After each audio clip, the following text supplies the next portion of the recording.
What's up? This is Gordon Gray from Half Lit and DopelivenTV. Hey, this your boy Don Ritchie representing the Midwest 219. Stand up. Hey, what's up, y'all? It's Lamar Tate. This is your girl, Monifa. Hey, what up? It's your man Dave Hollister from Blackstreet. You know what this is right here. This Trigger Trench in the building. Hey, what's up, y'all? This is your boy Jason Weaver. And whenever I'm back home in the Chi, I'm checking out Dope Living TV. Hey, it's your girl, Adina Howard, and you're watching Dope Living TV, live with Greg Gray and the crew.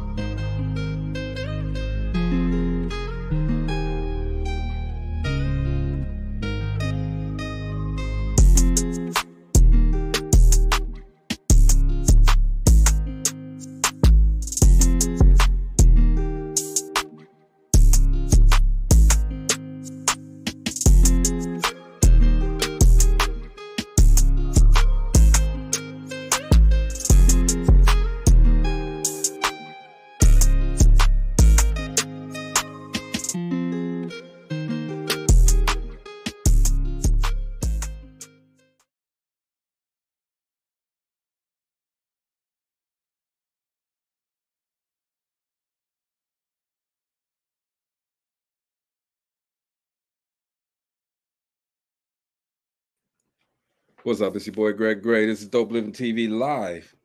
Let me start off by saying the views that are expressed on this Dope Living TV Live are not necessarily the views of Dope Living TV or its affiliates, man. We're going to have a great show tonight. Today we are honoring Dr. Martin Luther King Jr., his life, his legacy, his journey.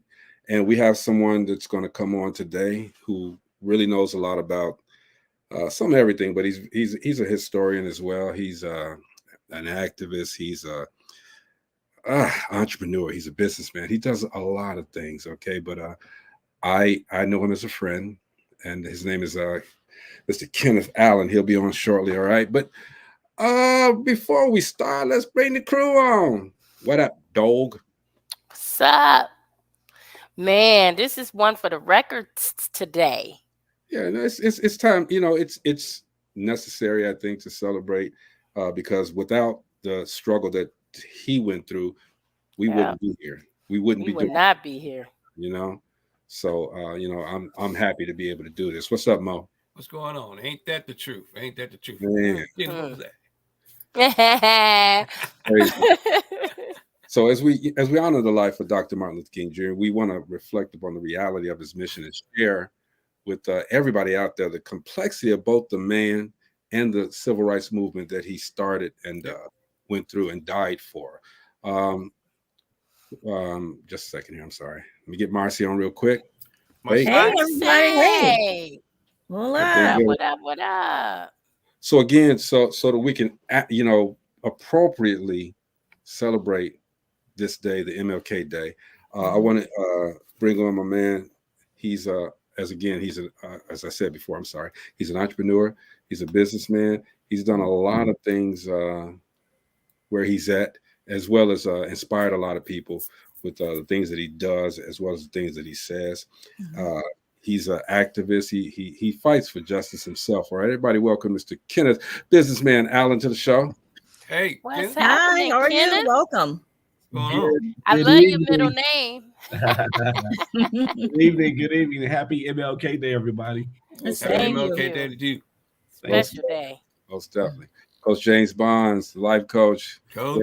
Thank you, sir. I appreciate that, man. Linda Curtis, how are you? Hey. So, Ken, first of all, again, welcome to the show, man. We appreciate you, Yes, absolutely. Just a little backstory, man. I've been knowing this guy since he was, Ken, what was it, 10, 11, 12, something like that? Had to be. Yeah. And the brother, he's always had a great head on his shoulders and always had a thirst for knowledge, period. He was the youngest guy that I knew that was carrying a briefcase and a bow tie. At that young age, right? That wasn't in the nation. It wasn't in the nation, right? He started his own business as a youngster. Seriously, all right? Okay, all right. He has a lot of knowledge. He's always involved in things that are happening, okay? And, just as Dr. Martin Luther King, and it's a great comparison, he does a lot to make sure that we're aware, of who we are, what we're doing. So again, man, I appreciate you coming on here to help us out today. Yes. With this celebration. My honor. Thank you for having me. Most definitely. So as we celebrate, man, I just want to start it off. Why should we celebrate Dr. Martin Luther King's birthday?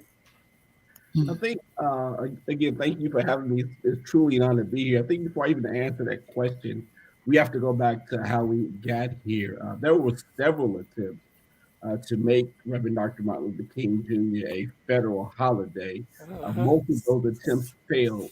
But thank God a lady from Gary, Indiana by the name of Congresswoman Katie Hall. Katie Hall. Katie Hall. Yep. In her freshman year in the legislature or Congress said, hey, I got to carry this torch over. And she was able to bring this dream that had failed so many times in Congress by sometimes even as little as 5 votes, a reality. And so major shout out to Katie Hall and to her life and her legacy of public service for really pushing this over the line. And as you all know, history records that Stevie Wonder had a lot of influence in raising awareness. In the Black community, we have a way that we sing happy birthday, and that was birthed out of Stevie Wonder's rhythm that he put to happy birthday to get a lot of attention on recognizing Martin Luther King Day as a holiday. But the reason we celebrate this is because this man literally gave his life for freedom, justice, and equality at a time where, when he was alive, you wouldn't have caught a Martin Luther King fan in your local Baptist church. You would have seen a picture of Martin Luther King hanging in your grandmother's bedroom. It wasn't until he died that we realized the true impact and the legacy of Dr. King. So I'm young, humble. Every day I stop what I'm doing, no matter what I'm doing, to give homage and pay respect to the life and to the legacy of Reverend Dr. Martin Luther King. But not just is it important to celebrate, but I think we honor his work by being of service and being of service to others. And so I try to make sure every year that I celebrate, but also serve. Absolutely. And that's one of my questions as well. A lot of people take this time and say, hey, we got another day off of work. All right. What should we, in your opinion, what should we be doing? Absolutely.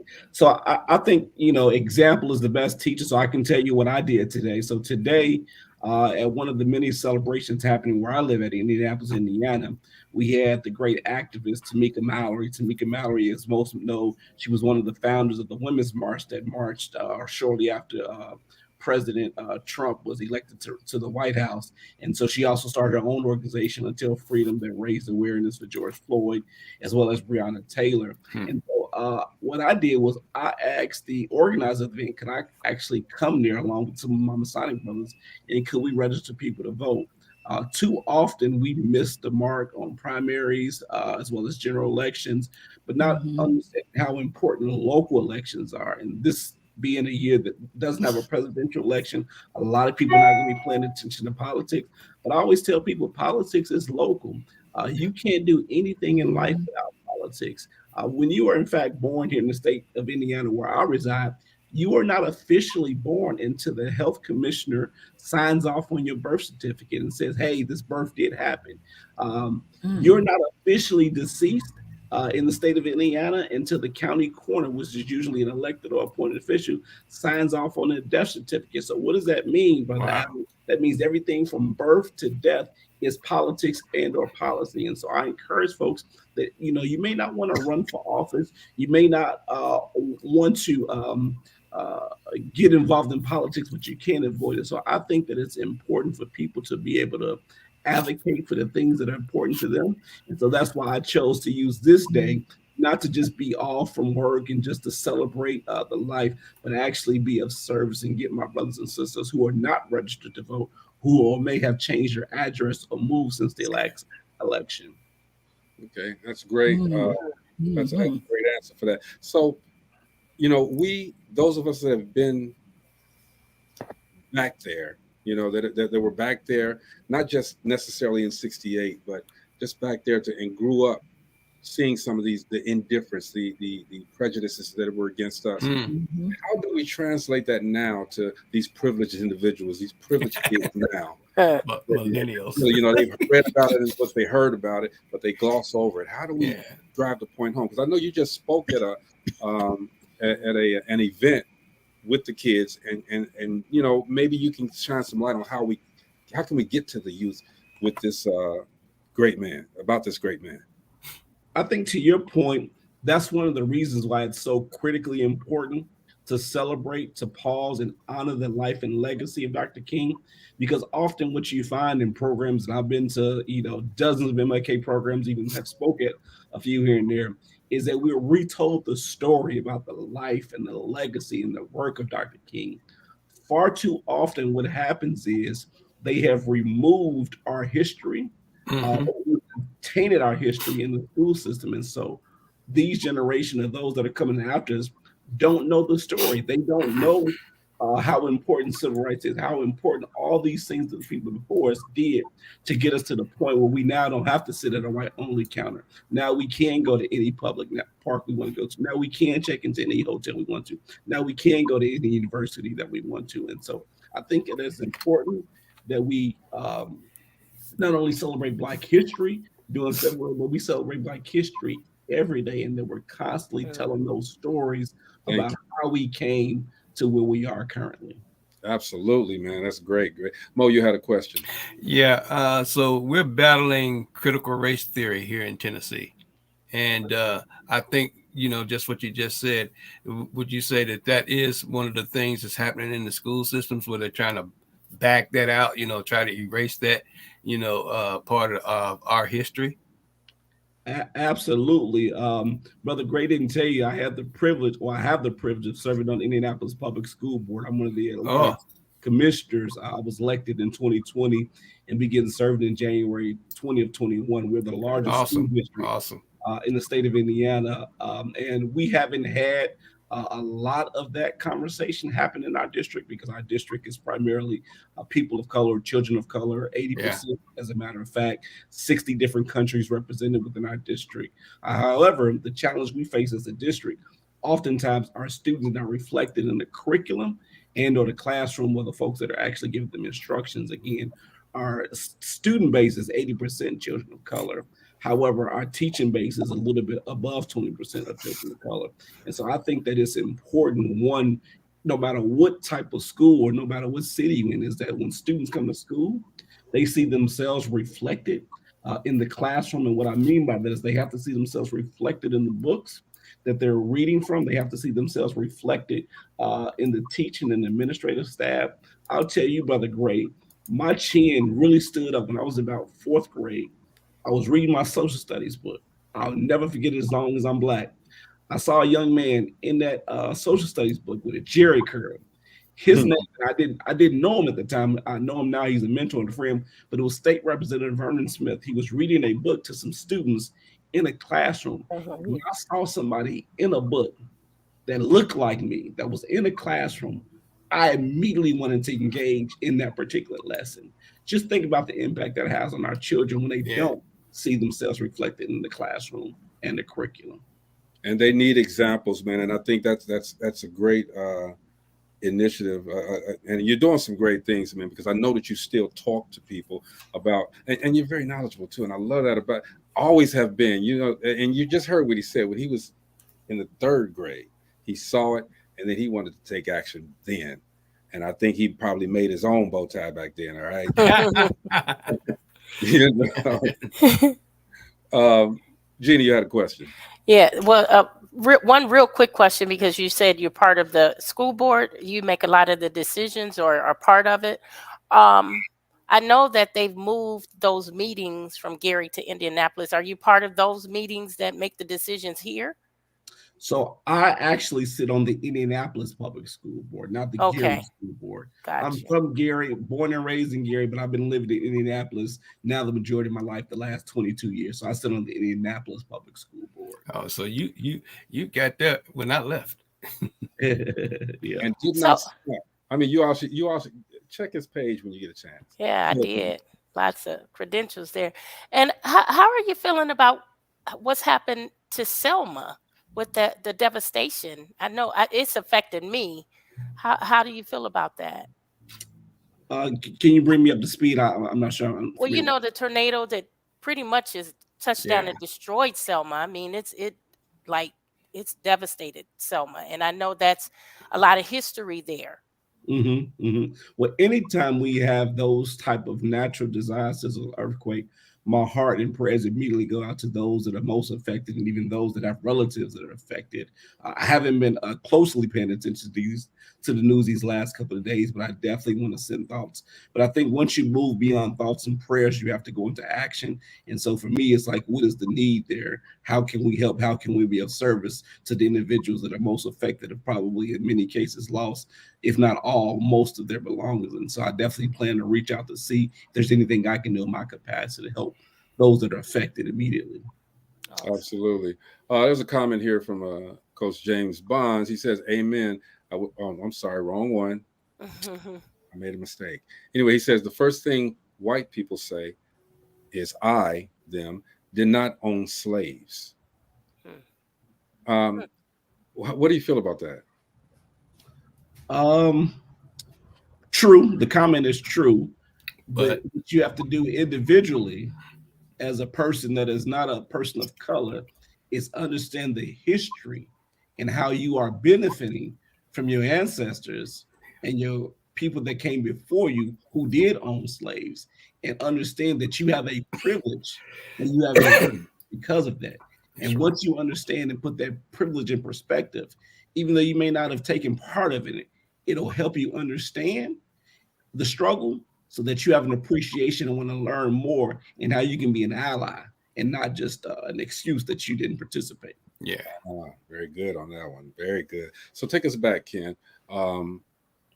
Dr. King saw a need to help when Rosa Parks refused to give her seat up to a white man on a bus.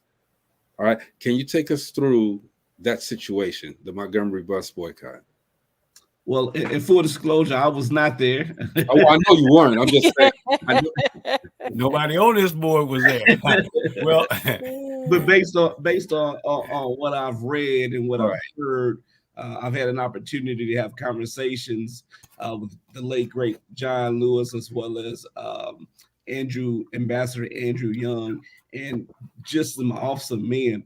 But I think anytime you have been placed by God with a gift and ability to have a following like the following Dr. King had at the time, even though everybody wasn't with him at the time, he had a base of following and group of supporters. And he realized that this support and following that he had was not for him, was not so that he could be great. He realized that he was at a time such as that to really make an impact.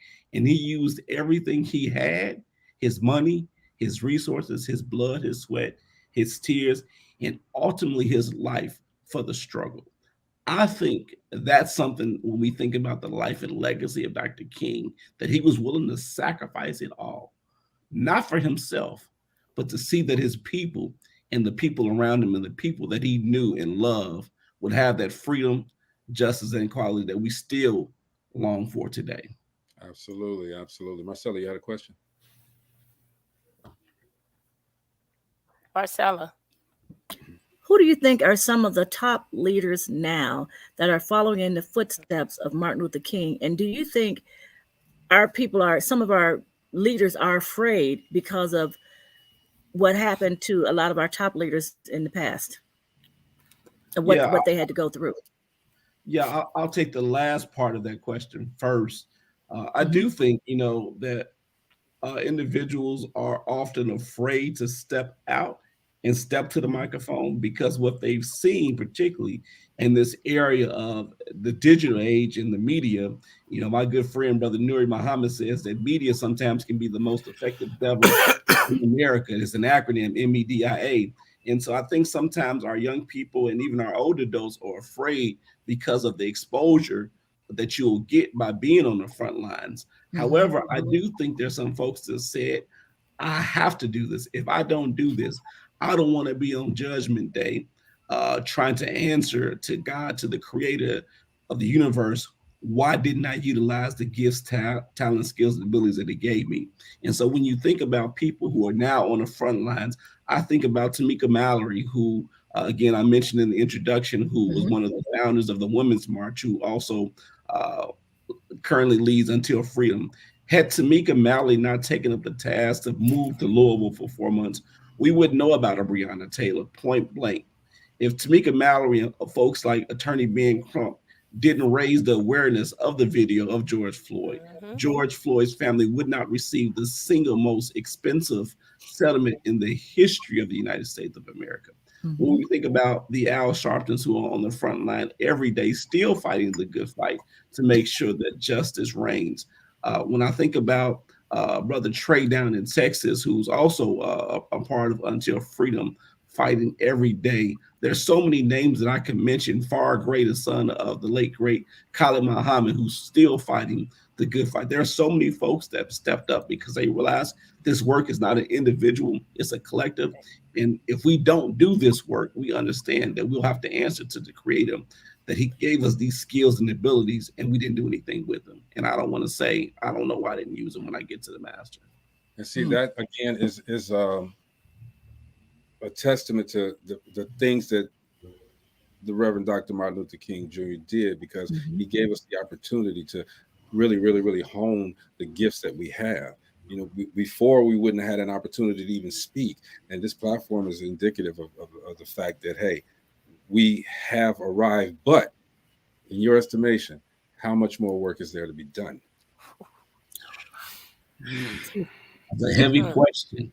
I think when you think about Dr. King's dream, and you break it down and you dissect it, particularly the remarks and speech that he gave at the monument, he talked about little children being able to walk hand in hand.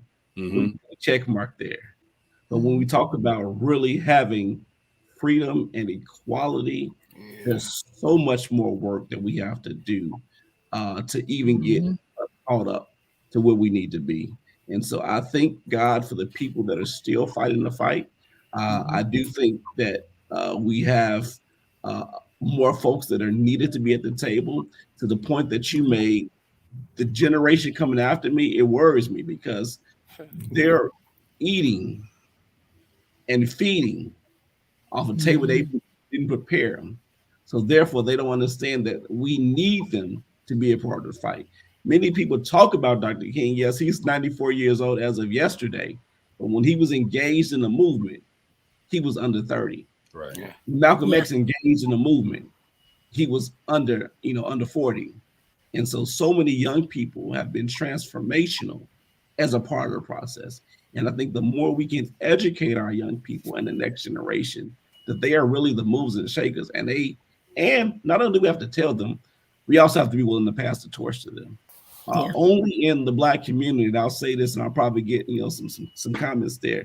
Do we have leaders that are on canes? That we have leaders that are refusing to pass the torch, to the next generation, that die too often in leadership.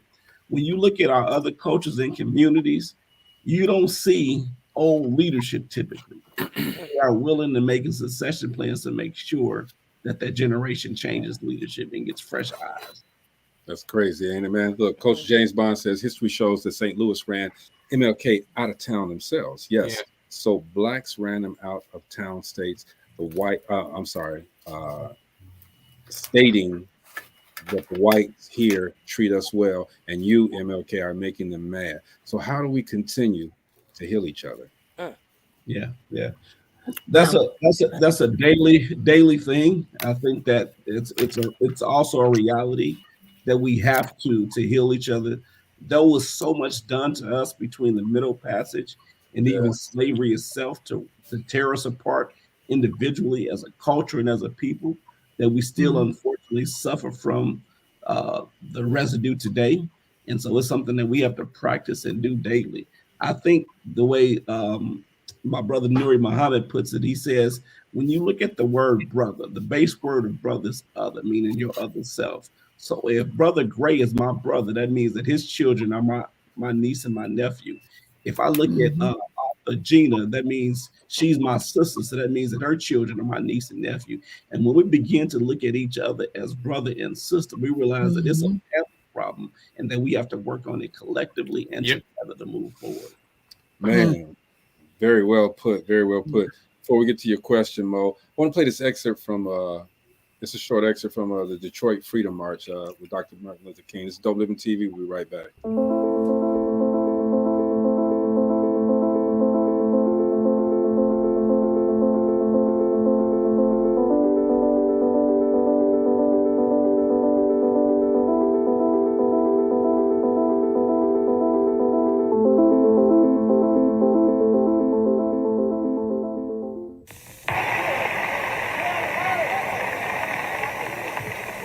Because of the legacy of slavery and segregation, many Negroes lost faith in themselves, and many felt that they were inferior. But then something happened to the Negro. Circumstances made it possible and necessary for him to travel more. The coming of the automobile, the upheavals of 2 world wars, the Great Depression. And so his rural plantation background gradually gave way to urban industrial life.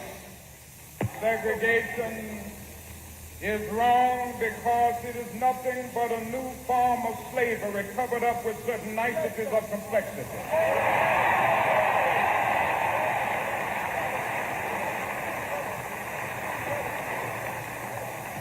Segregation is wrong because it is a system of adultery perpetuated by an illicit intercourse between injustice and immorality.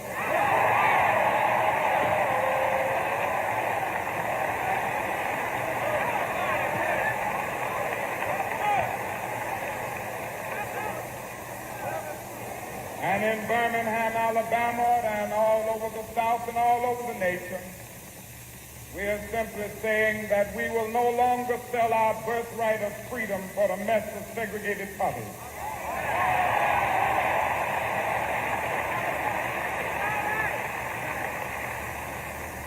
In a real sense, we are through with segregation now, henceforth, and forevermore. He called it, right? He called it. Not afraid to say what he had to say, and it made sense. Maurice, you had a question? Yeah, hold on. Okay, I guess my question is, and actually this was a good segue into what we just done, what you just done. You know, we've seen the marches and everything. How do you feel about BLM? Well, yeah. I mean, that's the millennials' way of doing, supposedly doing what MLK done, but they're doing it collectively.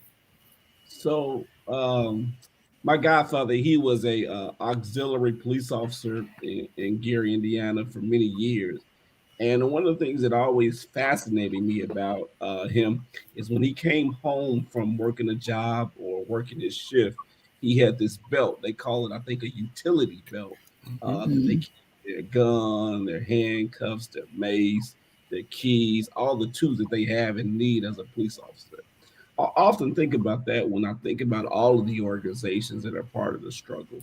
You have Black Lives Matter, you have the Urban League, you have the NAACP, you have the Black Expos, you have the fraternities, the sororities.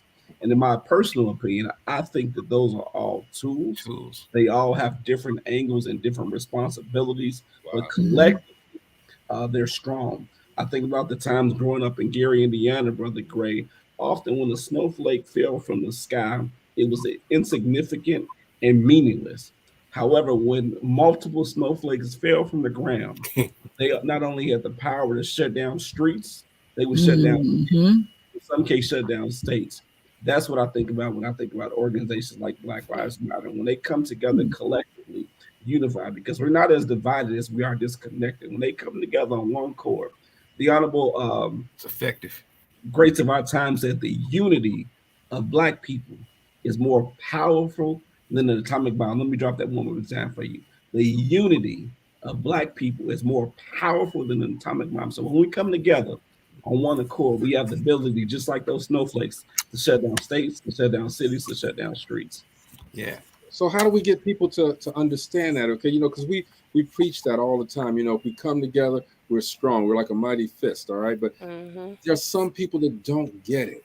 How can I know talking about it does it? Okay, but how can we really get it in their hearts? Yeah.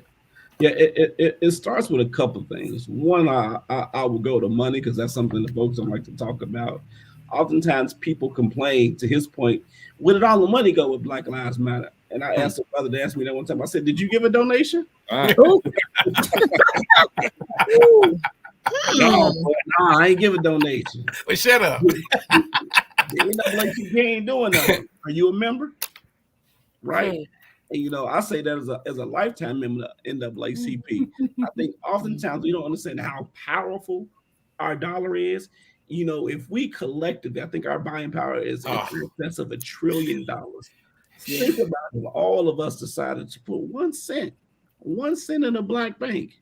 If every black person in America put 1 cent in a black bank, power and the leverage it would have. And so I think we have to understand that we do have power. Our power is in our collective. It starts with us unifying our dollars. Too often, Brother Gray, we go to a black restaurant, we have one bad experience, and we immediately make your order 3 times in a week, and you'll be back there next week. That's right. So understanding that we have to be more graceful to each other as well, because oftentimes we're not as graceful to each other because of some of the conditions that we suffer in what I call post-traumatic slave syndrome. Wow. It's real. No, I agree totally. That's real. Collective resources, supporting each other, supporting our organizations. I'm a firm believer that prayers move heaven, but money moves earth. And we got a lot of people out there doing the work. And oftentimes they disappear doing the work. And you say, well, man, what happened to that organization? We didn't support it. We didn't fund it. We often think that it has to be this large and great donation. I had a lady when I was running my foundation. She was on the fixed income, never asked her for anything. She just voluntarily gave me $10 every time she gave her check. The impact that help us buy additional resources for the children that we serve. Just that small donation. That's awesome. No, that's so great. true. Yeah, that is so true. Maurice, you got another question? It's actually a statement. So I guess what we need to probably do is take our resources and stitch them together. Find the common ground, the MLK movements and all the movements that we had, and stitch them together so we can keep that other generation moving. But again, we got to get people to do that, to want to be driven. We still have to find that common ground. Yeah. And want to be and people that want it to be unified, because we do have in our community where we have so many of us, whereas I want to be the head person here. So if I'm not the head, and that's something we have to get over. Strong people. That's what happens. Brother Gray, is removing that ego, humbling ourselves. I got invited to about 4 or 5 different Martin Luther King celebrations today taking place in my city. We're probably about 200,000 African Americans here in Indianapolis. Why we should only have one MLK celebration in the city. and I appreciate the life and legacy of Dr. King, but we only need one. Same thing with my hometown. When I lived in Gary, there used to be a couple of different MLK celebrations that take place, but we only need one. And so I think it's things like that, while it may be small and insignificant to some people, it is powerful to say, you know what, we're going to put our egos, our organizations aside. We're going to come together collectively and do the best MLK celebration in the city has ever seen. That makes so much sense. Coach James Bond says we as Black people are past Asians in spending power in 2003, and Mercedes-Benz and Ford are the only companies who started marketing to us. Thank you. People always mess with me about buying Fords all the time. Not that my dad worked there, but I still buy them. I buy them because they do market us. Coca-Cola does too. I think I know Dr. King was a visionary, and I think he saw a lot of things ahead of where he was at that moment. Okay, here's another excerpt I wanted to play. This one is the one where he's been to the mountain. All right. Dope Living TV Live. We'll be right back. All we say to America is be true to what you said on paper.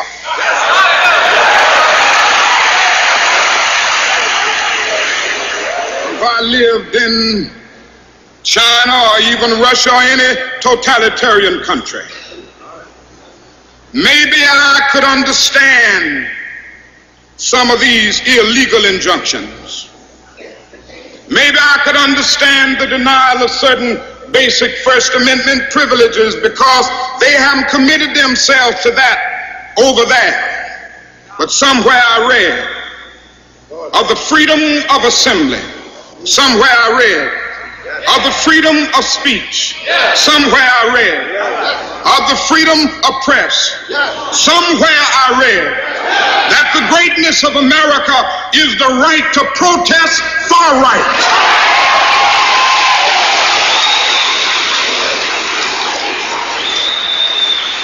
And so just as I say we aren't going to let any dogs or water hoses turn us around, we aren't going to let any injunction turn us around.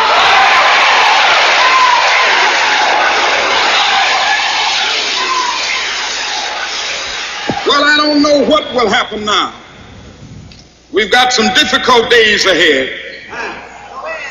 But it really doesn't matter with me now, because I've been to the mountaintop. I don't mind. Like anybody, I would like to live a long life. Longevity has its place. But I'm not concerned about that now. I just want to do God's will. And He's allowed me to go up to the mountain. And I've looked over and I've seen the promised land. I may not get there with you, but I want you to know tonight that we as a people will get to the promised land.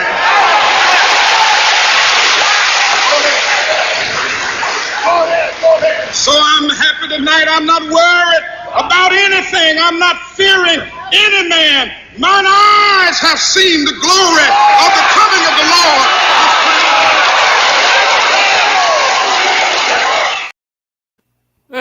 Man, that's one of them drop the mic moments. Yes. That's the same thing I was thinking. Roll that mic. Drop the mic right there. I'm just saying, you know, this man said, give me chills. He's been to the mountaintop. He's not worried about. He said he's seen it. He's not worried about getting there with us. Right. You know, so I mean, how prolific is that? Because this man must have known. I mean, truthfully known that his life was in danger, but he's done his work. He's done his job, and that's got to be something. I mean, Ken, can you speak on that? Yeah, the tallest mountain on this planet is Mount Everest, which is 29,141 feet high. I don't assume that Dr. King had just climbed Mount Everest, so he must have been talking about a different mountain other than Mount Everest or Mount K2. The mountain that I believe Dr. King was referring to was not necessarily a physical mountain, but more of a spiritual, mental, and psychological mountain. When you think about Moses in the Bible, it talks about him receiving guidance on the top of the mountain. When you think about what that means, I often ask the questions, why didn't Moses receive guidance when he was at the bottom? Why didn't Jesus receive his transfiguration in the valley? Why didn't Drake say we started from the bottom, now we're here? Why didn't Dr. King say I stood at the bottom and I seen the promised land? Why? Because it required him to get to the top. And because in order to get to the top, you have to have a degree, Brother Gray, of discipline, a degree of determination, a degree of development. And so I think Dr. King had discipline. I think he had determination. I think he had the development that allowed him to get to understand things that God had showed him throughout the course of his life. Yes, he knew his life was under attack. He knew that the end of the fight that was in him was greater than him. But most importantly, he was willing to make the sacrifice, but continue to do the good work and the good fight. So it's right. He had seen the mountaintop, but it's up to us to, now that he's seen it and showed us, to make sure that not only that we get there, but our people collectively and uniformly get there. I believe in order to get to the top, we have to make sure that our people are becoming more readers. We have to read history. Yes. I tell young people all the time, leaders are readers. If you want to be a leader, you got to be a reader. When you look at a book, and I'm going to grab one real quick if you don't mind the illustration. When you look at a book, it kind of reminds you of them little birds we used to draw in elementary school? Yes, sir. Mhm. Yes, sir. And what that means is that if you want to get to a level, to an experience that you've never seen, you got to fly. And the way you fly in this world is you got to be willing to make the sacrifice to read. There's a study that said the average person doesn't read a book from cover to cover after their adult life. Doesn't read one book. The average person doesn't read one book cover Shame. to cover after school. Shame. It is. So Come on, Gina. I'm an author, so that hurts my Yeah. heart. And I'm a reader. Whew. That's something else, man. But how do you think, in the day and age that we're at now, that Dr. King would feel as he looked out looked out and saw everything that's going on? How do you think he would feel? he would put his head down And shake it just like that, right? shake it just like that. Now we got the black president, but he would be disappointed on the attack that our women have had in these last couple of years. Yeah. He would be disappointed on the progress of everything that he did working with President Johnson to pass the civil rights, and every day they're trying to overturn it. Yep. We're too focused on being on Instagram and Facebook and TikTok. Trying to get a like. Trying to get a like. That we don't know that every day they're going to work trying to undo everything that Dr. King sacrificed his life for. So he would be disappointed. He would be probably discouraged. And quite frankly, he might even be depressed. King, Lewis, and everybody else. That's the mess. Coach James Bond says, yes, the USA scared Hitler in the treatment of blacks, but we have Yeshua. Right. Linda Curtis says she so agrees. Yeah, that's I kind of felt the same way, not as deeply as you said it, but I just how do people say that he'd be turning in his grave, and stuff like that. It's a shame that more people don't know about the leaders such as Martin Luther King, and he preached a peaceful protest. Yeah. And that's completely in contrast for what's going on now. You want to speak on his mantra of peaceful protest? Nonviolence, yeah. Yeah, I often think about, where I would have stood during that time. And I think that, in my blood, I have a little Martin and a little Malcolm in my system. I think it's one of those for me, try the spirit by the spirit on what I would be that particular day. Yeah. And so I realized of having them both. They played different roles at different times. Malcolm X wasn't going to be able to go to the White House and get Lyndon Johnson to pass the right back. Wasn't going to happen. So you needed somebody like a Martin, but you also needed somebody like a Malcolm to engage and energize a group that wasn't paying attention. And so I think that you need both, even in 2022. Yes. You need both. There are certain places and certain groups that I just don't have access to be able to reach. And so you need somebody that can yell at a school board meeting, because I just can't do it all the time from the podium. And so I think that there's a space for both.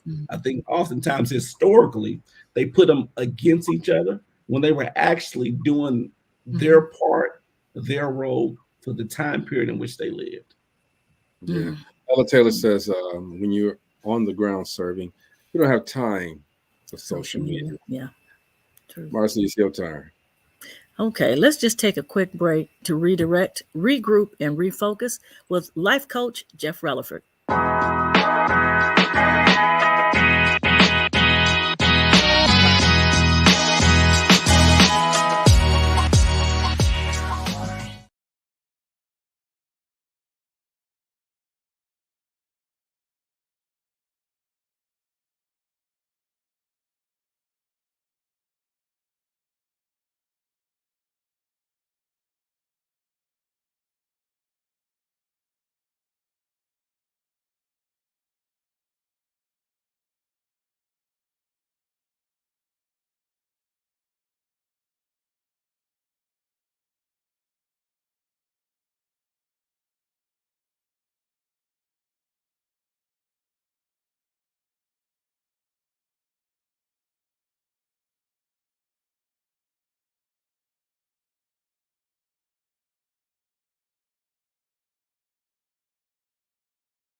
All right, Very well said. Very well said. He has a podcast on Mondays. Y'all check him out. All right. It was good today. It was very good today. Coach James Bond says we must remember Selma was too noticed until the white pastor was shot. We must know the real history. He said priest, not pastor. Sorry. No problem, man. I'm reading just what I see. I guess I should wait, right? Right. And Ella Taylor says nothing happened. Shut up, Ella. I'm just joking. I'm joking, Ella. All right. Man, we've been honoring Dr. Martin Luther King Jr., celebrating his greatness. There's one more excerpt I want to play, and that's just a short excerpt from the I Have a Dream speech. Let's check it out. DopelivenTV. Be right back. Even though we face the difficulties of today and tomorrow, I still have a dream. Yeah. It is a dream deeply rooted in the American dream. I have a dream that one day this nation will rise up and live out the true meaning of its creed. We hold these truths to be self-evident, that all men are created equal. I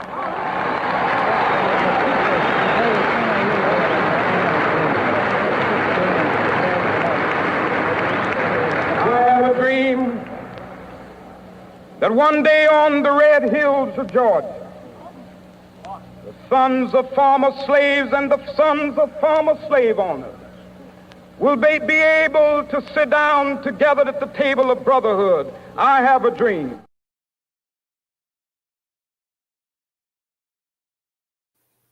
And there's more to it. Of course, we all know Dr. King's dream, and has his dream been fulfilled? Mr. Allen, Brother Allen, has it been fulfilled? I think there are aspects of his dream that have been fulfilled, but I think the larger portion of his dream, there's still a whole lot of work to do to really live out the essence of what he dreamed about, what he talked about, what he preached about, and what he gave his life for. Okay. That does it. Basically for us, man. Look, first of all, I want to thank you, man. I haven't seen you in so long, but I know you're doing great things. I followed you, and so I'm always watching, and I'm so proud of everything that you've become, brother. So I, definitely, I appreciate you. Man, I appreciate you, man. You were the first person to interview me ever, and so you gave me the opportunity to get a greater platform, and for that, man, I will forever be grateful, man, and appreciate the work that you continue to do to bring awareness to important issues like this. And it's a pleasure to be on and meet your other wonderful guest hosts and co-hosts. So, they pretty bad, ain't they, man? That's my people. It's my family. I love them, man. I love them. So as we get out of here, man, before we go, I wanted to say something real quick. Jamie McGrone is getting ready to do his thing, okay, on WCIU channel. Well, maybe I better not say all of that right now, but he's got this platform. It's called That's Why I'm Here. So I want to encourage you guys to get your tickets. All right, they're having an exclusive viewing party, and it's January the 28th. It's going to be the party of the year. You need to be there.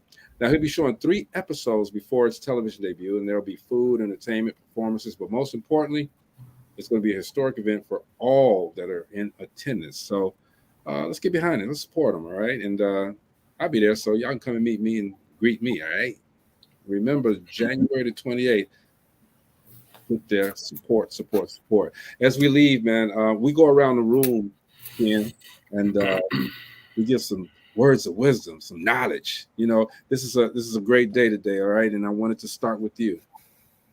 Absolutely. 2 months before Dr. King died, February the 4th, 1968, he gave a speech, and in that speech, he talked about wanting to be great. That's wonderful, but understanding that the greatest of you shall be your servants. That's one of my favorite speeches of Dr. King. And I look at GREAT as an acronym. G meaning guiding goals, R meaning reading and relationships, E, eating and exercise, A, attitude and action, T and time. Guiding goals, you got to have God in your life to do anything. You want to have goals. If you woke up without a goal, go back to sleep till you wake up with a goal. Reading. I told y'all that leaders are readers and readers are leaders. Relationships, who you connect with, who you hang with, who you spend the most time with. You're the average of that. So 5 people that you spend the most time with, you are the average of that. Eating and exercise, what you put in your body, it determines how well you'll be able to do this fight. Garbage in, garbage out. So it's important that you understand that this is the only automobile you'll have your entire life. So get that oil change, keep the tires clean, do whatever you need to do to keep this body going. Exercise that goes with hand in hand. Attitude. My childhood pastor, the late great Reverend Dr. F. Brandon Jackson of the Calvary Institutional Missionary Baptist Church, told me that your attitude determines your altitude.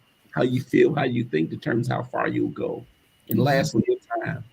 24 hours in a day. LeBron James, President Biden, no matter who you are, we only get 24 hours in a day. How you utilize that time is totally up to you. Absolutely. Marcella. Wow. Okay. First of all, it was such a pleasure having you on, Mr. Allen. Thank you for coming on. You were very knowledgeable. I just wanted to say, believe that change is possible. Put in a great effort to make it happen. Speak up, speak out, be the change that you want to see in the world. Yes, ma'am. Moby. Man, I'm gonna go back to what I said earlier. I know the key is stitching all of these organizations together and getting everybody kind of like on the same page. Also, it was a question I wanted to ask. Well, I know it's probably late, but it was about reparations and how do we go about stepping towards that. You want to ask that question now? Go ahead. Yeah. Yeah, if you got an answer. Is that for, yeah, I will tell you, I definitely believe in reparations. I don't believe in cash reparations. I'm like brother Dr. Umar Johnson. Give us the land that you stole from us. Give us access to all of the inventions that you stole from us, because that's when you really try to have a conversation about reparations. That's true. Well, cash is good. I understand that prayers move heaven, money moves earth. There are a whole lot of things that they can give us that will really level the playing field for us. Yeah, cash is just a distraction in my personal opinion. Thank you, sir. Gina. Mr. Ken, I want to say thank you for what you're doing. You're continuing the words and the dream. The more you talk about it, the more platforms that you get on, the more ears it's going to hit. I'm a firm believer in if you continue to repeat things over and over and over again, they soon become a part of you. And so if we continue to repeat this over and over and over again, I believe it's going to fall on those deaf ears. And I believe that we're going to steady move forward. So thank you so much. Absolutely. You know, I think we as Black people, we don't support each other enough and understand that there is strength in numbers. Yeah. You know, Kenneth gave a few statistics about our stature in the United States, in the world, period. All right. Why can't we take what we have? You know, there's no reason why we shouldn't be getting what we want, period. But there's still those objective, the conscientious objectors, I'll call them, that are out there still trying to slave us, still trying to make sure that we don't get what we need. We need to come together, everyone. Again, strength in numbers. And together we're strong. I mean, we just exhibited that right here. All right. We have honored Dr. Martin Luther King Jr. today and kind of relive some of the things that he's gone through. And basically, we want you guys to understand, especially as new people, understand the struggle so that you can get to the reward. And knowing that, as Coach James says, knowing your history is key. So he also says most people don't know Indiana is a very important state for Black people. Yeah, that's right. I think all states are very important. We just need to make sure that our voice is heard. There's a lot of movements out there. There's a lot of people out there that can get this done. Kenneth Allen is one of those guys that is relentless trying to get it done, but he needs help. He needs to continue the conversation to people who are going to assist him, to people who are going to then assist those. And as we do all of that, we're going to come together. We're going to make it happen. All right. It's got to happen. I may not get there with you, but I've been there to the top. I'm going to leave it at that. I haven't been to the top. Okay. But I see it. I see what Dr. King was talking about. Yeah. This is, again, Kenneth, Thank you, brother, man. We got to talk. I said I've been knowing this brother forever, most of his life. I've been knowing him, and to see the position that he's got himself into now, it's just amazing. Okay, brother, I appreciate you, love you, man, and thank you for coming on here to give us the knowledge. Thank you. Mhm. My pleasure. This is Dope Living TV Live. We will see you guys tomorrow. Peace. Peace out. All right. See you.